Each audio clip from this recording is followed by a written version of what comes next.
This podcast is brought to you by sarahraven.com, which is home to everything you need for a truly beautiful and productive garden. You'll also find great and essential gardening kit and stylish, lovely things to have in your house to bring the outside indoors, all inspired by the garden and the house being tied together.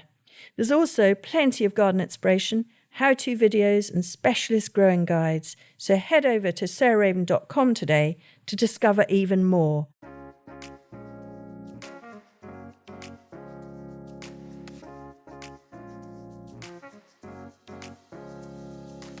Welcome to Grow, Cook, Eat, Arrange, the podcast of me, Sarah Raven, and today I'm joined again by Milli Proust, who is somebody who I feel fond of, but also admiring of. Oh, hello, Millie, before I go any further. So you would have heard Millie and I chatting about my book, which is out just now, a month or so ago. And Millie's got a book out also in early March. And so I thought it'd be quite a nice symmetry if I then interviewed her about her book, which I really love, by the way. I think it's wonderful. And the reason I'm going to tell you many reasons why I love it. But one of the things is it reminds me so much of 32 years ago when we arrived at Perch Hill. So Millie will tell us about, but basically had been making her garden for 10 years over in West Sussex. And her book, How Does Your Garden Grow, is just such a useful thing because it's from the perspective of someone who still remembers starting out. And as we're going to hear, Millie kind of wrote it almost for her sister, who isn't a gardener. So Millie, will you give us a picture first of all? So tell us the sort of what made you write the book and a little bit about how your sister persuaded you, etc. Firstly, thanks. Thanks for reading it and thanks for having me on. So it's fun because this book is not to do with floristry at all, which is what I think a lot of your book is about and a lot of my previous book From Seed to Bloom was about. And I found that a lot of the questions I was getting from people was less and less to do with like, how do you make this vase? How do you do this? And people are always interested in that. But I think the things I kept fielding was like, how do you grow the flowers? How do you grow a border? I started showing lots more of the borders as I was going through my journey of making the garden, and people started latching onto that and the fences and like lots of little tiny questions. I found that started becoming like the majority of the questions I was getting asked. And I think people getting really interested in gardening and wanting to get out and maybe working from home more. My sister then finally got a garden. My darling sister. I've got two sisters and a brother, but my sister, who I'm really close with, and we're only a year apart. And is she older or younger than you? She's younger, but I think most people would probably think she's older. She's very wise and very brilliant. And one thing that she had never done before is grow a garden.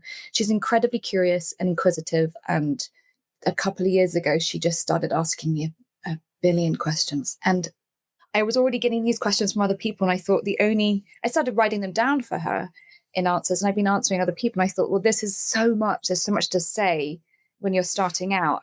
And through the whole process of I wrote her maybe like 20,000 words. And it's still amazing. She read them over and it sparked more questions. So I got her to ask as many questions. And then I actually asked the people on Instagram, I just asked like, anyone got any questions? I asked that a few times and I got so many brilliant questions. And a lot of them were the same questions of like how to tweak an existing border, how to start a border from scratch, plant spacing, how to know how many plants you need, what kind of plants do you need, all these things that are so overwhelming. And I still remember how overwhelming it was. It wasn't even that long ago. All those questions lead to more questions, and so it snowballed into this, what is hopefully a fairly step-by-step guide. It really is. It really, really is. And the thing that I found wonderful, and I want to come on more onto this in a little bit, is the mix of the sort of beauty, nostalgia, but really, really practical stuff. But I'm going to come on to that. Before we do, can I just get you to go back and tell us about your background. What did you do before you moved to West Sussex? What did you do before you made the garden? I just wanted everyone to get a picture of who Millie is, kind of then and also now. Okay, great question. I do what I do now by complete accident, really. It wasn't a path that I set out to follow. I grew up in London. I never had a garden, and I moved around from flat share to flat share, and I had pots. I was obsessed with the outdoors. My grandmother, who was a very special person in my life, had a beautiful garden outside of London that I spent a lot of time in growing up. And she taught me a lot of the names of things. She used to introduce me to plants with their proper names. None of them stuck until I had my own garden. But I never had my own garden when I was in my 20s and was going from flat share to flat share with pots here and there, trying to grow and trying to have that connection. And my grandmother was very encouraging always. And I trained as an actor, went to RADA and had a lovely time. I love storytelling. I love human connection to the earth and all that entails. But I have really bad stage fright. So quite quickly, I thought training might get it out of me. But quite quickly, when I got to third year and I was in front of the industry, and I was an absolute wreck the entire year. And then going and doing auditions, and I couldn't eat and I was vomiting for hours before each one. Just knew that it was probably not the right thing for me long term. I did a lot of radio and I loved that because I love using my voice, and I love getting into stories, and I love the humanity in everything. That's what I'm looking for and really lights me up. And then I was an archivist. So I started archiving on the side to fund my degree. And it was a photographic archive and lots of amazing botany, herbariums, and lots of photographs, but lots of objects as well. A really amazing thing. And I think I really honed my aesthetic eye. I learned there what I liked. So I did that throughout my degree on weekends and half terms and holidays, and then went back to it full time when I graduated, and then hopped out for auditions and jobs. And then I moved to West Sussex shortly after, and finally, suddenly had land to grow on, like a garden. I'd never had a garden before. And I had my pots. I'd always thought I was a terrible gardener because I'm so inconsistent as a human. And growing a container garden requires quite a lot of consistency. So I thought I wasn't very good at it, but I knew that I really had a sort of itching and burning desire to learn, and was faced with a complete unknown of how to do it, but got so stuck in and so obsessed that within a year, I was eating, sleeping, breathing it, and still commuting back to do the archiving, but really I had this epiphany that this is what I wanted to do. And wow, I just felt more myself than I ever had. And I'd never had something in my life that felt like that kind of obsession of just, I could not get enough, and reading and learning as much as possible. And I just graduated and was in a huge amount of student debt, and couldn't afford to take a new course or do a huge career pivot. So I just learned and was like, I'm going to figure out a way to make this over the next few years, figure out how to make this my career. So I was really interested in cut flowers and started growing flowers for florists and then for weddings and events. It turned out I really was interested in the designing. So I was a terrible florist, but practiced and practiced and practiced. You are not a terrible florist. You're a wonderful florist. Pretty bad, Sarah. I'd say I'm pretty good now, but that's 10 years in. Okay. I was terrible. But I was obsessed, and so carved out at least once a week to spend a couple of hours practicing, and got really good at it. And turns out I'm a good gardener too. So this book is basically the 10-year of intense learning curve of growing that garden. Fantastic.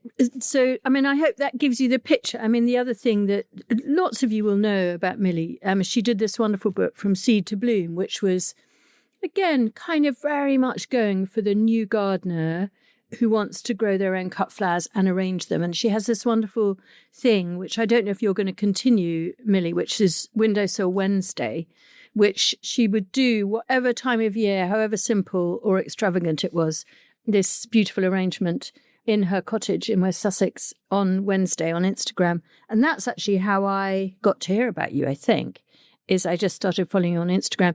But I mean, that's one of the strands that I want to talk about with the new book, How Does Your Garden Grow? I mean, it's the thing about everything that Millie does, I feel, is it is both beautiful but also practical and very grounded. And I wanted to talk about the beauty first. I mean, the thing that struck me, Millie sweetly sent me this book, and luckily it arrived on Saturday morning, I think. So I just spent the whole weekend looking at it. And even how her name is written on the cover of the book and the font. And I know that's maybe not you, it's maybe the designer, but the L of the two L's of Millie's first name are sort of beautifully drawn, and Proust, the R under the O. Anyway, it's very calmly, beautifully stylish, I think. And it is throughout, and very inspiring for that, in a quiet, non-flamboyant, non-look at me, non-showy-offy way. And that for me is very refreshing, because I do get sent a lot of books. And yeah, this one stands out for me. And also she's a very good writer. Well, I sound like I'm surprised in that tone of voice, and I'm not surprised. But it's beautifully written. I mean, I'm married to a writer, and actually Millie's married to a musician, but it's the same kind of thing, which is the tone of ear, or they both have to have that. And maybe we live in that sort of sea, which is why we both like writing books. And I feel also Eva, who you've worked with on your first book, I mean, her photographs are just the same. They're very unpretentious, but very beautiful. And so on aesthetics alone, I would really recommend it. And I wondered, and I haven't told Millie I was going to do this to her, so it may be a bit mean, but there's a really beautiful poem by her grandmother that she's just talked about, which actually is on page 3. And, I'm a bit biased against poetry, which I'm really ashamed to say, but I slightly had it shoved down my throat.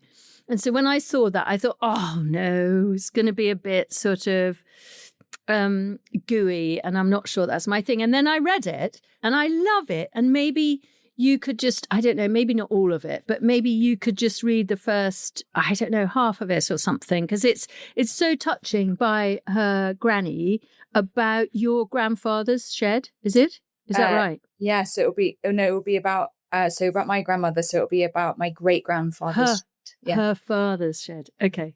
But will you just read a bit? I will, but I might cry, because I every time. Shall I read it, Millie? Oh my goodness, I'll cry if you read it. I would like to say that she never had any of her poetry published, and she wrote and wrote and wrote. I really think I also get a bit of my writing itch from her. She is a brilliant writer, and this is the first poem that's ever been published of hers. So I was just thrilled to be able to get it in there.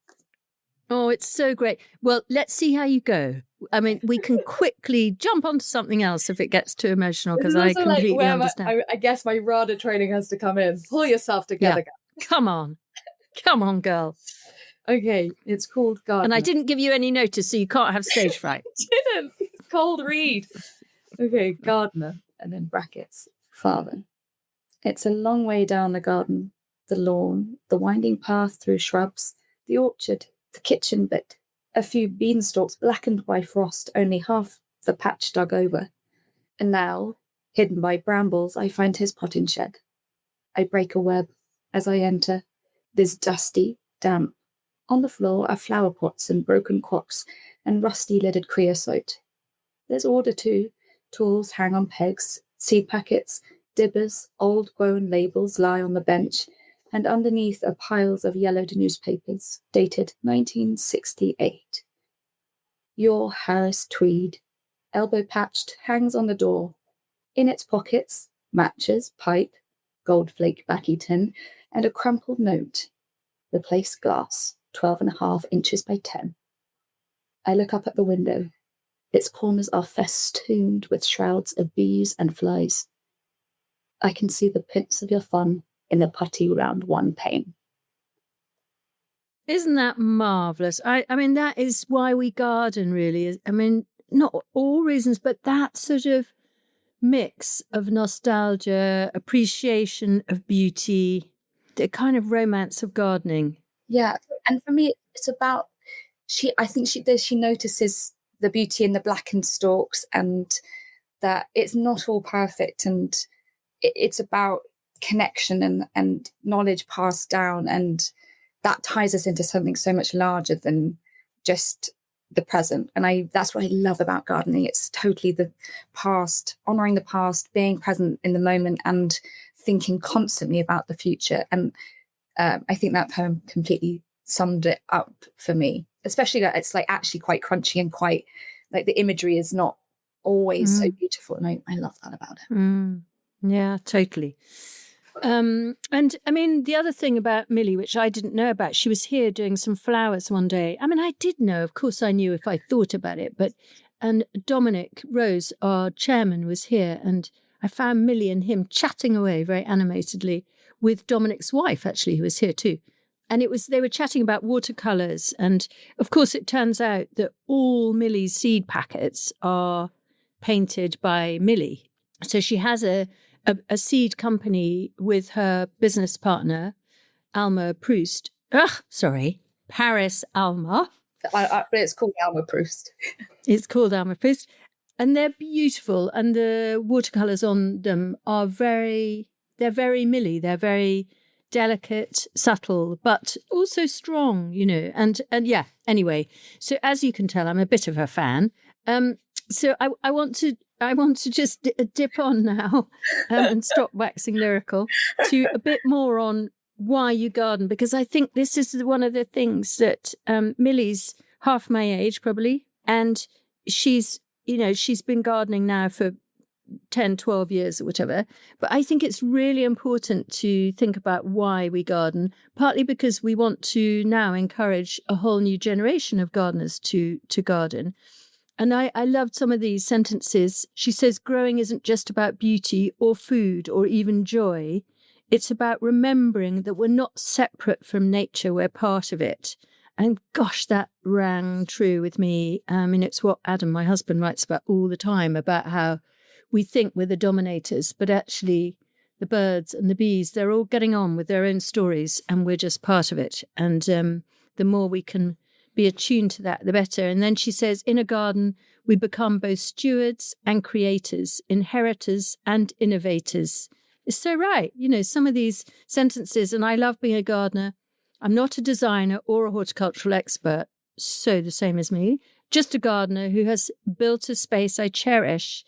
All these things just so incredibly important, and the link that I have with Millie very much, as well as cut flowers and etc. But I also wanted you to move on, or us to move on, to talk about the whole biodiversity thing, because it's not immaculate gardening, Millie's style. It's very part of its place, and the materials that she uses in the countryside are the materials that are growing just outside the perimeter of the garden. So whether it's hazel or chestnut.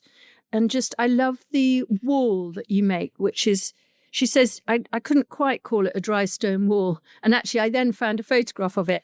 And I love it because it's just the bits of stone that she's dug up, but she's taken them to the same place and gradually they accumulate.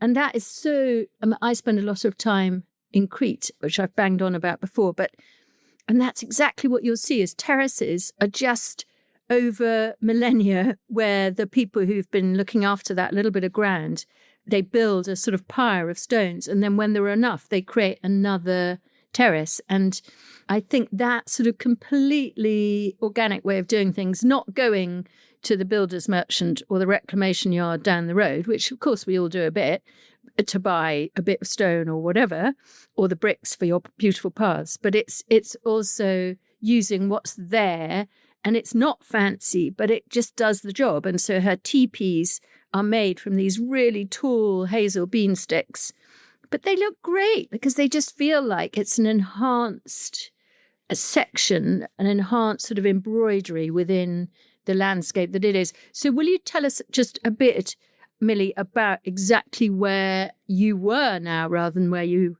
are, but also then where you've moved to? Yeah.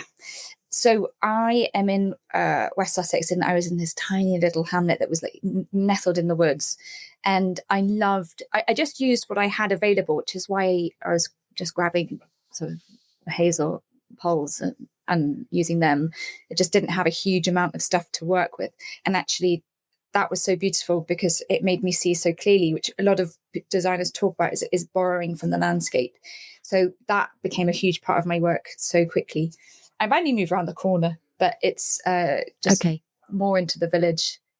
It's a different feel here completely, and slightly different landscape. And one of my favourite gardeners, Charlie Harper, he's such a sort of spearhead for biodiversity, and I've learned so much from him. And he's one of my good friends. Our children are the same age, so we do a lot of play dates, and we get to go on walks, and I get to hear him do amazing Latin, introducing all the names of everything, which reminds me so much of my grandmother. And he's such a great teacher, and he's been such a brilliant eye on the new spot and what we're going to do to sort of enhance the biodiversity.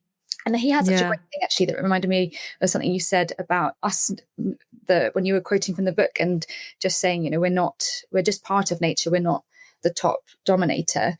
But Charlie likes to think of it in the garden context, we're the apex predator. So we're choosing what to nibble at, what to plant, what to, you know, spread the seed of. And I really love thinking of it in that way, that we are part of our garden, but we have to think of ourselves as the apex predator. I really enjoy that idea and what that conjures. And actually that makes me tread a little bit more carefully, because you almost become slightly villainous. But I love nothing more than walking through a garden being followed by butterflies. So I know some people, like my business partner Paris, does not like butterflies just because the way they fly, it makes it feel a bit funny. She loves them for nature, but I know lots of people don't enjoy that. But walking through a cloud of butterflies, so I have this amazing little marjoram patch that's always covered with them when it's in full flower, and it just makes, I think, the garden feel like made up, like completely magical. So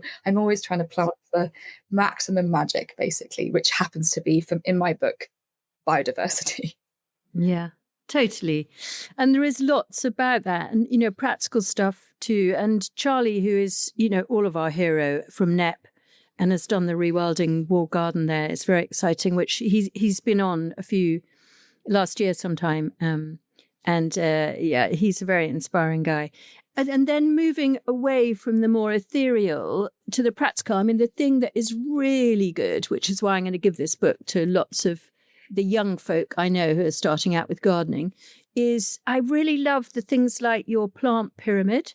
So it's to do, I'm just going to turn to it in the book, just if you bear with me, but it's just this very good thing, which again is kind of obvious, but only when you thought of it, which is in the top, in the pinnacle of the pyramid, you've got a small tree, and then below it, and this could apply in nature just as well as in a garden, which is why it works so well, because it's inspired by the natural world. So then you've got tall perennials, and so you have one small tree in your pyramid, and then 2 to 3 perennials, and then a medium layer, and they're tall, so then a medium layer, maybe 3 to 4 medium-sized shrubs, which are in the back middle layer of your border, and then 5 to 7 medium height perennials. And then the lower layer, so almost down to ground cover in the middle and the front, we've got 7 to 9 low growing perennials. And then you've got your bulbs and your annuals, etc., that knit it all together. But if you're starting out and you're creating a border, or you're creating a whole new garden, or you're refreshing a bit of your garden, just that level of practicality, I've never seen it described in such a clear way, really. And I love that. And it's because I haven't been to a garden design course, neither has Millie, but it's like that really helps from not buying too many plants, but buying enough and that kind of thing. And I sort of walked around here and tested it and worked out whether it was true to the successful bits of the garden. And it is. Oh, yay! So, great. Yes. I can really recommend that. And then I also loved, there's another section on how long gardening takes. And so, you know, are you somebody who gardens 1 to 4 times a year? I.e., you don't. Or maybe you've got somebody who comes in with a mower, you know, and does a bit of pruning. Or do you want to garden sort of 1 to 4 hours a week, 1 to 4 hours a month, then 1 to 4 hours a week, then 1 to 4 hours a day? Brilliant. It's a brilliant way of looking at it. Who are you? Which are you? Have you got a young family? Have you got a full-time job? You've got to be practical. And then she will help you and kind of decide according to how many hours you have in a year or a week or a month or a day, what sort of garden that you want to create, really. So, yeah, I just found all the way through. I mean, I've gardened for a long time now, but there was still some ta-da things like, oh, wow, that's such a good way of either thinking of it or literally, like Adam gave me as a 60th birthday present, an orchard here. And I had a meeting with Josie, I do every Monday morning. And I said to her, I've just read Millie's book this weekend, and we've got to put loads more bulbs in the new orchard because, of course, it's low maintenance gardening, an orchard. So if you don't want to have any garden at all and you just got a lawn, don't leave it as a lawn because that's deadly boring. I think we're both in agreement about that. But put loads of bulbs in and then put some fruit trees. And if you keep them well pruned, you can still have grass paths through, and you've got a wonderful bit of nature and the countryside or a townscape or whatever. But what a great use. And that is literally, isn't it? That's 1 to 4 hours a year. It's not then you're not even high mowing maintenance. the whole lawn. You're just mowing a path. That came out of, well, my husband, Ted, loves apples and he makes cider. So he planted up so much of the garden with apple trees whilst I was learning that I wanted to be a flower farmer. And so we started fighting over space. So it came out of necessity of just trying to shoehorn. I rented a bit of space from a neighbor in 2018 and 19. And then 2020, I couldn't go and use it. So I had to start figuring out clever ways to maximize produce from the garden bits that I couldn't make into annual beds. And so I planted thousands of bulbs. And then for years, the 6 following years that we were there, it was just amazing because, they start to naturalize and it just got more and more beautiful. And now if anyone says, what should I do with my garden? And if I ask them, like, how much time do you really have? And they say, oh, not so much. And I was like, well, you can still get so much. And you get so much from the fruit blossom. You get the blossoms followed by the fruit. And then I love lichen clad branches. You can snip one of those for like a stem in your winter arrangement, and that will last for weeks and weeks. Then you get all the bulbs from snowdrops all the way to, you get the late iris, and you've got bulbs all the way through the season, and then suddenly the fruit branches again. So really you can almost close the loop of having something beautiful to look at, whether it's just to leave for the garden or to gather for fruit or for flowers for the house. So it's such an amazing way it's like you've talked about it so much, and I learned the lasagna technique from you in the pots, and it's just taking that concept and putting it in the ground and letting them naturalize and do their thing. And there's so many great bulbs for naturalizing. I love Camasias, I love the honey garlic alliums, and it's just there's so much joy that you can get from just actually doing a very minimal, low intervention garden. Yeah, it's so true. And then there's one other thing before I throw some questions at you slightly meanly, because I haven't given you any time to prepare. But the plant charts, I think, are really excellent here. And I'm just going to turn to them. But the thing that I find people who are new to gardening get massive overwhelm really easily. And if they get overwhelmed, often they have to turn their back on something because it's too much to take on. And so I love the fact that you've done a major filter for everybody of the things that are good all year. So you need a background of those. And then the things that you particularly love for spring, for summer, for autumn, and for winter. And this, I think, is the real guts, the real nuts and bolts of the book. And you give all the details about where they should be planted. Because the thing is, I used to say to people, buy yourself an RHS dictionary of plants. And that is actually how I started. But it's got 2,000 plants in it. And it's really difficult. Do you start at A and move to Z? Or do you just dip through looking for your favorites, but then you're just reinforcing knowledge you've probably got already.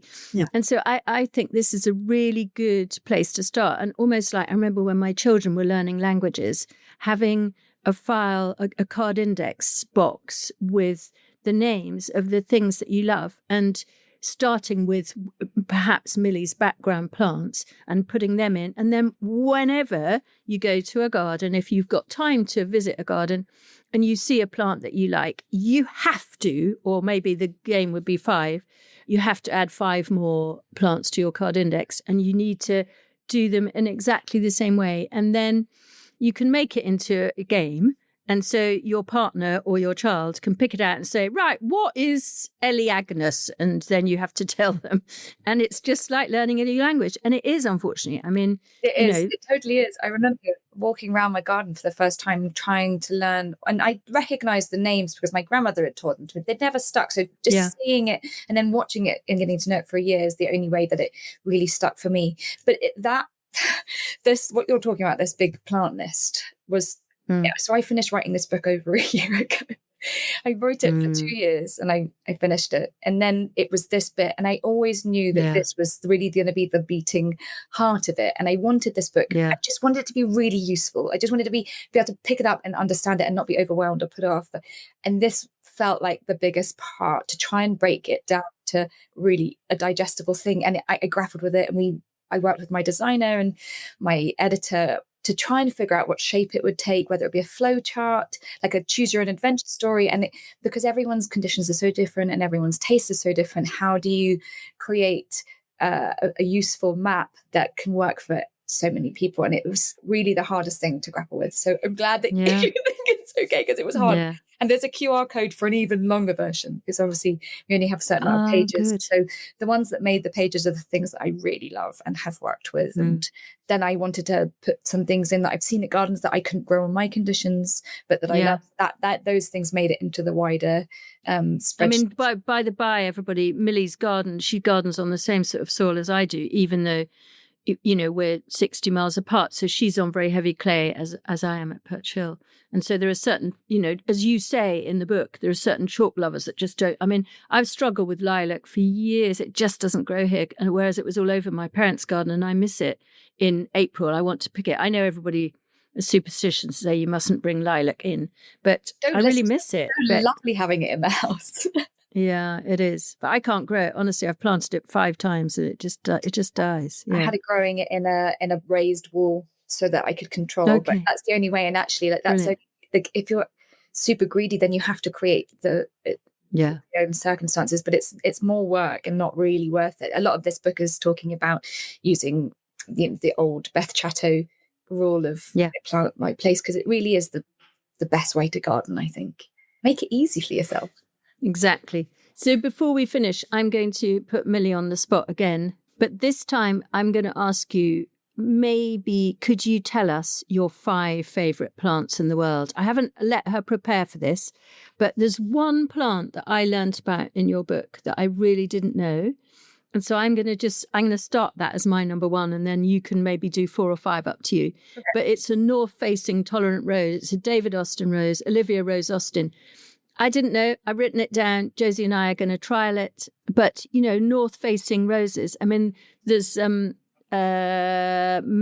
Gregoire Stachelin. No, that's the wrong one. It's the wrong Madame. It's called Madame Alfred Carrière. That's it. So that will grow on a north-facing wall. And there are a few. But how nice to know another one. So Olivia Rose Austin. I will wax lyrical about that one for a minute, because I was looking for, I love roses. Roses is my number 1 plant of all time. I love collecting them. And I've sadly left all of mine at the previous place. So I'm going to have to start again. And I just really love roses. And I wanted to fill every single corner, because I did cut them for weddings and events. So even though David Austin say that they're not supposed to be for cutting, I find the way that I treat my roses, which is pretty harsh and cutting really deep and pruning in summer while I'm cutting and pruning deep in winter, they respond pretty well. And I find them really robust. If you don't cut them for the first couple of years, that's better. They establish much better. So if you start cutting them early on, they shorten their lifespan. But the Olivia Rose Austin ones, they're like 7 years old and they're the healthiest roses in that garden. And they're north facing. They get maybe an hour or 2. It's dead deep shade. It's amazing. Like maybe 2 hours of direct sun a day, and in winter less so. And they are the first to flower, the last to flower, and incredibly disease resistant as long as they're pruned properly, as in just pruned. Yeah. And give them like a good hacking. Then they're really, really disease resistant. There was one year that I didn't prune them. I think I had hyperemesis with my pregnancy, so I didn't get around to pruning. And they had bad disease that year. But otherwise, they're incredible. So that's roses. Roses are my number one. And I love all shapes, sizes, forms of roses. The more variety, the better. Love really interesting coloured roses. And then second plant, I love sweet peas, obviously. Fully obsessed. Yeah. For stem length, you want Aphrodite or Chelsea centenary. Yeah. We get solidly through the season about 60 centimetres on them. And then I love violas. They're so unassuming and you can sow them all through the year. So if you've got itchy fingers for sewing, you can sow some violas and they flower. I picked some yesterday. That's just so cheerful. And they've got so much personality because they look like little faces we love to personify. And then, so that's three. I love quite understated flowers. So I love columbine, aquilegia. They flush at just the right time for me. And I think they're so sweet. And I love how airy they are. So they can be really beautiful in design work. And then the seed pods are fab. And then every year I pour them into my hand, the seeds, and scatter them everywhere so that we get more. And then I would say I'm looking out and I'm thinking maybe this might not be a flower, but I just love, it might be that it's because it's now, but like viburnum bonitense because of the scent. And just in winter, I just need something to lift my spirits. And the scent of that, plus the flower, I think is really pretty. And I use it in arrangements a lot. For me, I need something in winter. Otherwise I wouldn't get. Yeah. Great. Final one. I was staying actually in a cottage in Dorset in over the half-term October week, and in a rented cottage. And I arrived and opened the sort of back door, and there were 3 massive viburnum bonitenses, or however you pronounce it, and the whole garden was already full of that amazing perfume. And it made me make a note to plant some. And again, I've planted one here and it didn't do, but I'm definitely going to plant them again. Thank you, Millie. That was absolutely wonderful. And I passionately really recommend How Does Your Garden Grow? And it's out in March. And we will have, I hope, yet to chat to Millie about it, but have signed copies on our website. So lovely to talk. Oh, and Millie's coming to do a beginner gardener course here actually in May. So I'll put details of that on the website and in the podcast notes. First week of May, Millie will be here teaching people how to garden. Can't wait. Thanks, Millie. Lovely to see you. Thank you so much, Sarah. Thanks very much for listening to Grow, Cook, Eat, Arrange with me, Sarah Raven, and Milli Proust, talking about How Does Your Garden Grow, her wonderful new book, which I really love. Next week, I'm joined by Josie Lewis, our head gardener at Perch Hill again, and we're going to talk about the things that really behind the scenes that we're sowing and doing at Perch Hill in the middle of March. So as the spring really kicks off, what are the tips and tricks and variety recommendations of the things that we wouldn't be without for all the tea in China, full of lots of cliches there. Anyway, I hope to see you then.